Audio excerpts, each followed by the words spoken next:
제가 그 통장으로 돈을 받은 것도 아닌데, 그러면 제 인적 사항도 모르는 상태에서 저는 어떻게 이렇게 잡힌 건가요?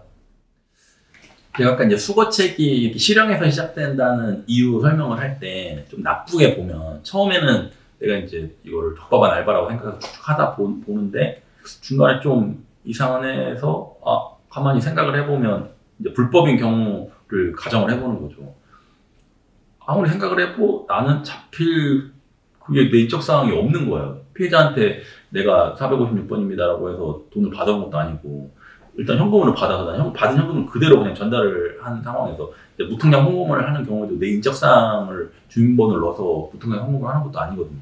얘는 시킬 때 다른 사람 주민번호를 넣으라고 하지. 또 전달할 때도 나 뭐 456번이에요 라고 해서 그렇게 한 것도 아니고. 그래서 나는 이게 적법한 알바지만 혹시라도 이게 불법적인 어떤 문제가 있어서 잡으러 와도 나는 안 잡히겠구나 라고 나쁘게 생각할 수도 있어서 실형, 제가 이런 식으로 좀 단순하게 이해하기 쉽게 하면 설명은 드렸었어요. 이렇게 사실 생각하는 분들도 있긴 있죠. 그 이제 수거책들 특히. 왜냐면 통장으로 돈 받는 사람들은 자기 신분이 바로 통장 명의자니까 신분이 바로 노출됐잖아요. 근데 특히 수거책들이 이제 그런 통장으로 돈을 받은 게 아니기 때문에 이거는 정말로 이게 순진한 생각이에요. 왜 그러냐면 본인이 이제 본인을 속아서 이제 뭐 의뢰인들이라든가 아니 뭐그 채무 변제를 하는 사람들, 현금을 주는 사람들, 알고 보니까 보이스님 피해자였던 거죠, 그 사람들이. 그 사람들이 현금을 주고, 이제 본인은 그 돈을 받아서 택시를 타고, 이제 딴 데로 이동을 해서 이제 전달을 하고, 본인은 이제 알바비를 받고 집으로 가는 상황에서, 피해자들은 요즘 이제 피해가 어떤 유형으로 많이 받냐면, 대환대출의 형식으로 보이스님 피해가 많아요. 이제 다 상황을 알고 있어요. 피해자의 그 채무 상황을. 그래서 국민은행에 5천만 원 채무 있으시죠? 한 12% 쓰고 있으시죠? 저희가 5%로 저리로 대환 대출 해줄 거니까 일단은 5천만 원 그 채무를 갚아요. 갚으면 우리가 다시 5천만 원 대출해주면서 5% 저리로 대출해줄게요. 사람들이 이자가 낮아지니까, 요즘 워낙 고금리니까 이자가 낮아진다는 생각에 어디서 5천만 원을 며칠만 차용을 해서 일단 갚고 또 이제 대출받아서 갚으면 되니까. 이 갚는 과정에 그 돈을 이제 본인이 가져왔던 거거든요. 5천만 원이라는 돈이. 그럼 이 피해자들 입장에서는 피해자 입장에서 1,000만 원 본인이 가져왔었잖아요. 1,000만 원을 주고 이 사람들은 이제 내가 대환 대출해서 일단 내 대출금을 갚았구나 1,000만 원을. 그리고 나서 이제 얘랑 얘기해야지 라고 하는 순간 돈을 건네주고 본인이 택시 타고 가는 순간 보이스피싱 애들은 이 피해자하고 연락이 딱 끊겨버립니다. 돈을 일단 가져왔기 때문에. 이 사람들은 바로 알죠.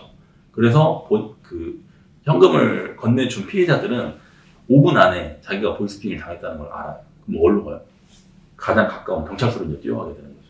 그래서 이제 피해자들이 이런 경찰서의 근처에 있는 그 CCTV를 다 까보게 되면 요즘 우리나라에 이제 워낙 CCTV가 많아서 본인도 이동할 때 뭘로 이동했어요? 택시 이동했잖아요. 택시 뭘로 불렀어요? 카카오로 불렀잖아요. 본인들이 이게 범죄라고 인식을 못하니까 그냥 그렇게 카카오로 부른 거야. 범죄라고 생각했으면 철저히 자기를 숨겼겠지. 현금으로 결제하거나, 그렇죠? 그 시간 4시 50분에 본인이 돈 받았으면 피해자는 정확히 알잖아요. 내가 4시 50분에 이렇게 생긴 사람한테 돈을 줬다. 그럼 CCTV 까보면 본인이 택시 타고 가고 있는 게 다 찍혀있어요. 그 시간대. 그 택시 회사 번호 쓰잖아요. 연결해서 그 시간대 결제 수단 물어보면 다 거의 카카오로 이거를 결제를 하거든요. 카카오 택시 불러가지고. 그 사람 인적사항 하면 456번 딱 나오잖아요. 거의 그렇게 잡혀요. 근데 그것까지는 모르지. 이 연루된 사람들이. 근데 그만큼 범죄에 대한 인식이 없고 순진하다는 이게 반증이기도 하고, 그거를 어떻게 나쁘게 해석을 해서 국가에서는 뭐 실형 이렇게 이제 뭐 이렇게 나쁘게만 생각을 해서 이렇게 한 측면들이 있는데 사실은 너무 단순하게 좀 순진하게 생각을 하는 거죠. 그리고 어떤 경우도 있냐면 이 사람들이 이제 피해자들은 현금을 주는 거기 때문에 영수증을 요구하는 경우도 있어요. 그러면 이 보이스킹덤들이 이제 456번한테 이메일로 어떤 서류 같은 거를 줘서 이제 PC방에서 출력을 해서 이제 피해자들한테 영수증 쪽으로 서류를 주고 현금을 받는 이런 절차가 있게 되면 그 영수증으로 받은 서류 있잖아요. 거기 지문이 본인 지문하고 피해자 지문밖에 없어요. 왜냐면 본인이 PC방 가서 출력해 온 거잖아요. 그래서 사실은 피해자 지문을 제외하면 본인 지문만 거기 찍혀 있는 거죠. 그 지문 감식을 하면 본인이 또 특정. 이게 안 잡힐 수가 없는 사실은 구조예요. 근데 이거를 일반인들이 이제 이걸 모르고 안 잡힐 수 있겠구나 라고 이제 그렇게 생각하시는 분들이 간혹 있기는 해요. 그렇게 하다가 이제 되는 분들이, 잡히는 분들이 계속 하다가 또 중간에 이상했는데도 불구하고. 그래서 이게 이제 그 문제는 뭐냐면, 뭔가 뭐 10번이든 5번이든 하다가 지금이라도 뭔가 좀 이상해가지고 딱 그만뒀어. 근데 이게 막 찾아보니까 막 보이스피싱 막 수거책이래. 너무 떨리는 거지. 야, 이거 진짜 내가 한 일이 나는 진짜 알바라고 생각하고 했는데, 진짜 내가 보이스피싱 일을 한 거야? 맞네. 보니까 내가 한 일하고 똑같네. 나 그럼 어떻게 된대? 가만히 생각을 해보면, 그때 또 생각을 해보는 거야. 나 잡힐까? 생각해보니까 잡힐 때가 안 잡힐 것 같은 거야. 아, 그럼 가만히 있자. 이러면 안 된다는 거예요. 제가 말했지만 잡힌다는, 곧 지금 경찰서에서는 본인이 한 거 다 특정 456번, 이 피해자에 대한 피의자로 456번 다 특정이 돼 있고, 본인 집 지금 밝히는 과정에서 집만 딱 밝혀지면 본인 잡으러 오는, 지금 뛰어오는 상황인 거예요. 근데 차이는 뭐냐? 본인이 뭔가 이상해가지고는 경찰에서 연락이 오기 전에 자수를 먼저 경찰서로 하러 가면 그건 자수예요.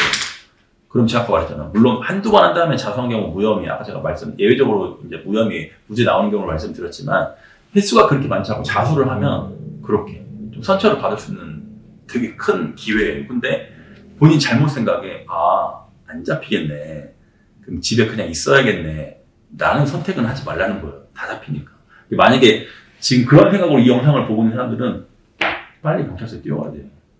그러면 되게 큰 자기한테 무혐의를 받을 수 있는, 대외적으로 무혐의를 받을 수 있는 그런 기회를 얻은 거니까, 그렇게 눈치를 어쨌든 못 채고 이제 경찰에서 전화가 와서 그때야 비로소 내가 이런 걸 했구나라고 느끼는 사람보다는 어쨌든 눈치가 빨라서 그런 연락이 오기 전에 내가 스스로 이제 이상함을 눈치채고 나 그만할게요라고 해서 안 하고 있는 분들이 분명히 있단 말이에요. 그런 사람들은 빨리 경찰서에 뛰어가 자수를 해야지, 그렇지 않고 그냥 안 잡히겠지 하고 집에 있는 순간 나중에 와서 경찰에 와서 잡아가면 자수의 효과가 전혀 없는, 아까 말했던 그 천당과 지옥의 길로 그냥 본인이 한 번 기회가 있었음에도 불구하고 이런 그렇게 본인이 그냥 스스로 들어간 지옥으로 그런 결과를 초래할 수 있기 때문에, 혹시 그런 분들이 있으면 빨리 가서 자수를 해야 됩니다.